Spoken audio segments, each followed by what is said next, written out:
guys, welcome back to my channel. I am Dr. Roshni and also mom to 2-year-old sweet little daughter.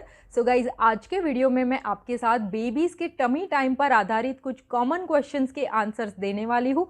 हर नए parents को ये पता होता है कि टमी टाइम जो है वो बच्चे के लिए बहुत इम्पॉर्टेंट होता है। डॉक्टर्स भी बहुत सारी बार रेकमेंड करते हैं कि बच्चे की फ़िज़िकल ग्रोथ और उनकी मोटर डेवलपमेंट के लिए आप उनको रेगुलरली टमी टाइम दें। बट इसके रिलेटेड नए पेरेंट्स को बहुत कन्फ्यूजन होता है कि कब से स्टार्ट करना है, कितने टाइम तक देना है। So based on my own experience आज मैं आपके वो सारे ही कॉमन क्वेश्चंस के आंसर्स देने वाली हूँ और आपको कम्प्लीटली गाइड करूँगी जिससे आप अपने बच्चे को शुरू से ही अच्छे से टमी टाइम प्रोवाइड कर सके और उससे जो भी साइंटिफिक बेनिफिट्स मिलते हैं वो आप अपने बच्चे को प्रोवाइड कर सकें। सबसे पहला क्वेश्चन ये है कि हमें कब से बच्चे को टमी टाइम स्टार्ट करना चाहिए।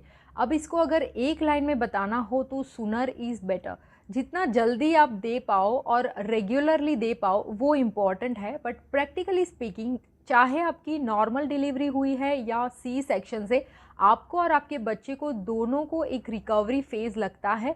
अब दोनों को एक दूसरे के साथ एडजस्ट होना है, आपको भी थोड़ा टाइम लगता है आपके स्टिचेस हील होने में और बच्चे का भी अभी अम्बिलिकल कॉर्ड जो होता है वो भी अभी रहता है। आप बच्चे को घर लेके आओगे तभी वो 7 से 10 दिन में नेचुरल प्रोसेस से वो अपने आप चला जाता है, वो अपने आप गिर जाएगा। सो हमने क्या किया था कि हमने 15 डेज़ यानी 2 हफ्ते हमने कंप्लीट रेस्ट किया था और बच्चे को भी पूरा अच्छे से उनको सिर्फ बेसिक जो उनकी रिक्वायरमेंट्स होती है उसी पर हमने ध्यान दिया। अच्छे से उनको फीड करना है, उनको उनकी जो भी उनकी रिक्वायरमेंट्स है उसको फुलफ़िल करना है और आपको खुद का ख्याल भी रखना है। उसके बाद 2 हफ्ते के बाद हमने टमी टाइम उसका स्टार्ट किया और जब से आप टमी टाइम स्टार्ट करो उसके बाद रेगुलरली करना बहुत इम्पॉर्टेंट है। ये इम्पॉर्टेंट नहीं है कि दूसरे या तीसरे दिन से आपने टमी टाइम स्टार्ट कर दिया था। ये इम्पॉर्टेंट है कि आपने 15 दिन बाद यानी 2 हफ्ते बाद आपने टमी टाइम शुरू किया बट उसके बाद आपने बच्चे के रूटीन में इसको इंक्लूड कर दिया जिससे रेगुलरली बच्चा प्रैक्टिस कर पाए और आपको ये जो प्रोसेस है इसमें धीरे धीरे आगे बढ़ना है। बच्चे के लिए ये सभी चीज़ें नई हैं, उनके जो मसल्स होते हैं वो भी उतने स्ट्रॉन्ग नहीं होते हैं, धीरे धीरे इसको हमें डेवलप करना है। तो कुल मिला के 2 हफ्ते के बाद आप अपने बच्चे को टमी टाइम स्टार्ट कर सकते हो। सो अब दूसरा क्वेश्चन है कि बच्चे को टमी टाइम किस पोजीशन में दे, कैसे दे। 0 to 3 मंथ्स के जो बेबीज़ होते हैं उनके लिए आपको 2 पोजीशंस ध्यान रखनी है। पहली है जब आप अपनी रिक्लाइनर पोजीशन में है, अपनी चेयर पर रेस्ट कर रहे हो, तब आप अपने बच्चे को chest to chest tummy time दे सकते हो। और दूसरी पोजीशन है कि आप अपने बच्चे को लैप पर टमी टाइम दे सकते हो। ये दोनों ही पोजीशन में आपको बच्चे को थोड़ा असिस्ट करना है। जैसे कि आप अपने लैप पर दे रहे हो तो अपना एक हाथ उनके बटक्स पे रखिए और एक हाथ उनके सर पे भी रखिए बिकॉज 3 महीने तक बच्चे का नेक होल्डिंग नहीं होता, उनके नेक मसल्स जो है उतने स्ट्रांग नहीं होते। सो इस दौरान हमें उनको थोड़ा असिस्ट करना पड़ता है। जब आप अपना हाथ इस तरह से उनको असिस्ट करते हो, बच्चे के बटक्स और उनके सर पर रखते हो तो जो वेट होता है वो थोड़ा शिफ्ट हो जाता है। सो 0 to 3 मंथ्स में आपको इतना ध्यान रखना है। 3 से 4 महीने के बीच में बच्चे अच्छे से उनको नेक होल्डिंग आ जाती है, वो अच्छे से अपने सर को ऐसे बैलेंस कर सकते हैं, उसका वेट भी बेयर कर सकते हैं। सो 4 मंथ्स के बाद आप अपने बच्चे को फ्लोर पर टमी टाइम देना स्टार्ट कर सकते हो और उसमें भी पहले आपको थोड़ा असिस्टेंस देना है। थोड़ा पिलो से या फिर बॉपी पिलो, मैंने ऑलरेडी एक वीडियो बनाया है tummy time tips and tricks, आप चेकआउट कर सकते हो। उसमें मैंने बहुत सारे ऐसी एक्टिविटीज़ भी बताई है। सो उसमें मैंने बॉपी पिलो बताया था। तो उससे क्या होगा कि बच्चे का जो पोजीशन होता है वो थोड़ा एलिवेट हो जाएगा। सो ग्रेविटी का जो प्रेशर होता है उससे थोड़ा ऊपर होने से बच्चा थोड़ा कंफर्टेबल फील करेगा और उसके लिए आपने थोड़ा आसान कर दिया। धीरे धीरे जब बच्चे को एक्सपीरियंस होगा, जब बच्चे अपने मसल्स को और स्ट्रॉन्ग कर देंगे, उसके बाद आपको पिलो या फिर आपने जो भी टाल या जो भी उनको ऐसे एलिवेट करने के लिए यूज़ किया है वो धीरे धीरे आपको निकाल देना है। और जैसे जैसे बच्चे में स्ट्रेंथ आएगी फिर बच्चा खुद से ही टमी टाइम एंजॉय करने लगेगा। सो 4 मंथ्स के बाद आपको ऑब्जर्व करना है, थोड़े टाइम तक आप इस तरह से पिलो या फिर जो टाल होता है, ब्लैंकेट होता है, उससे आप बच्चे को थोड़ा एलिवेट करके रखिए। उनके हाथ जो है वो आगे रखिए, जिससे वो अपने जो एल्बो है वहाँ पे भी सपोर्ट देना प्रैक्टिस करेंगे। और उनका नेक होल्डिंग तो आ ही चुका है, फिर वो टर्न भी करेंगे। तो इस तरह से उनका मोटर डेवलपमेंट होगा और धीरे धीरे फिर आपको लगे कि अब इसकी ज़रूरत नहीं है, तब उसको आप हटा दें। सो इतनी पोजीशंस आपको ध्यान रखनी है। सो हमने ये देख लिया कि कब से स्टार्ट करें और कौन सी पोजीशन में किस एज पर हम टमी टाइम दें। अब ये क्वेश्चन है कि कितने टाइम तक एट अ टाइम हम उनको टमी टाइम दें। अब इसमें आपको थोड़ा एज अप्रोप्रिएट जाना होगा, बिकॉज जो न्यूबॉर्न बच्चे होते हैं उनके लिए धीरे धीरे आपको स्टार्ट करना है और ड्यूरेशन है वो भी बहुत कम रखना है। आप उनको चेस्ट पर दे रहे हो या लैप पर दे रहे हो, आपको 30 सेकेंड से 1 मिनट तक ही बच्चे को वो पोजीशन में रखना है। और उसके बाद या तो फिर आप पोजीशन चेंज करो या तो फिर आप उनकी टमी टाइम वो जो उसे बंद कर दो, उसे टमी टाइम ना दे और उनको वापस बैक पर रख दो। सो इस तरह से आपको न्यूबॉर्न बेबी जो है उसको 15 से 20 मिनट पूरे दिन के, but at a time 30 seconds to 1 minute या 2 मिनट्स आपको ये भी ऑब्जर्व करना है कि आपका बच्चा कितना टोलरेट कर पाते हैं। बिकॉज शुरुआत में तो बच्चे थोड़े फंसी हो जाते हैं, उनको ये बिल्कुल अच्छा नहीं लगता, बिकॉज ये एक टाइप का एक्सरसाइज ही है। सो धीरे धीरे आपको स्टार्ट करना है। बट हाँ, एक चीज़ है, ये बच्चे पसंद नहीं करते हैं, ये बहुत ही कॉमन इश्यू है। आपको गिव अप नहीं करना है, धीरे धीरे। अगर बच्चे को कंफर्टेबल नहीं है तो फिर ठीक है, चलो अभी नहीं करते हैं। सो ये बहुत ही आइडियल टाइमिंग रहेगा, 30 seconds to 1 minute at a time. But पूरे दिन का 15 से 20 मिनट आप फर्स्ट जो मंथ है बच्चे का तब दे। अब दूसरे महीने पर, दूसरा महीना बच्चे का कंप्लीट हो जाता है, तब आप उनको इसी तरह से आधे घंटे का, पूरे दिन का आपको जो है वो ही याद रखना है। आधा घंटा पूरे दिन में आपको करना है और वो सेशन में करना है। 2-3 मिनट आपको जब अपॉर्चुनिटी मिले, जब बच्चा एक्टिव है और खुश है, मूड में है, तब आपको ये अपॉर्चुनिटी ग्रैब करके उनको टमी टाइम देना है। 3 महीने एक बच्चे के जब कंप्लीट होते हैं तो फिर आपको 1.5 घंटा करना है, और ये भी सेशन में।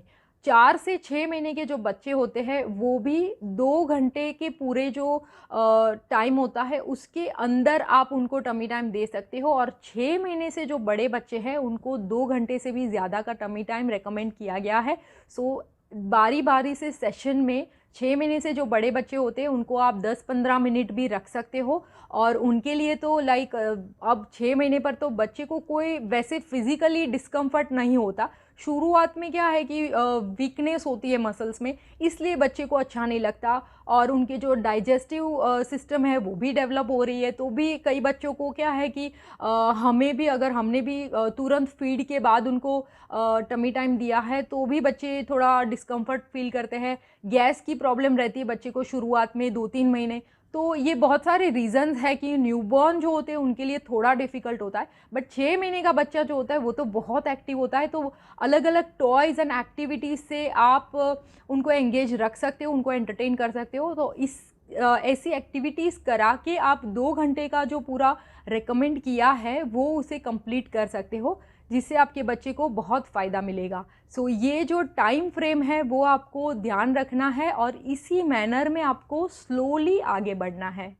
सो अब मैं आपको टमी टाइम के कुछ फ़ायदे बताती हूँ। नाउ इस टॉपिक पर अगर आपको डिटेल में जानना है तो मैं एक वीडियो डिस्क्रिप्शन बॉक्स में लिंक करूँगी, उसमें मैंने टोटल 10 बेनिफिट्स एक्सप्लेन किए हैं।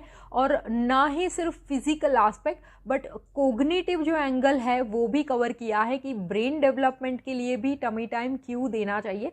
सो इसको डिटेल में जानने के लिए आप वो वीडियो ज़रूर देखें। बट इन शॉर्ट अगर मुझे बताना है तो सबसे पहला है कि कोर स्ट्रेंथ के लिए बहुत इंपॉर्टेंट है। बच्चे की जो नॉर्मल माइलस्टोन्स बच्चे हिट करते हैं, धीरे धीरे बच्चे को टर्न करना है, रोल ओवर करना है, उनको बैठना सीखना है, क्रॉल करना है। जैसे टमी टाइम होता है तो वो उनके लेग्स जो होते हैं वो रिलैक्स हो जाते हैं, तो क्रॉलिंग के लिए आप धीरे धीरे उनको प्रिपेयर कर रहे हो। तो ये सभी मसल्स की जो स्ट्रेंथनिंग होती है उसके लिए टमी टाइम बहुत ही बेस्ट है।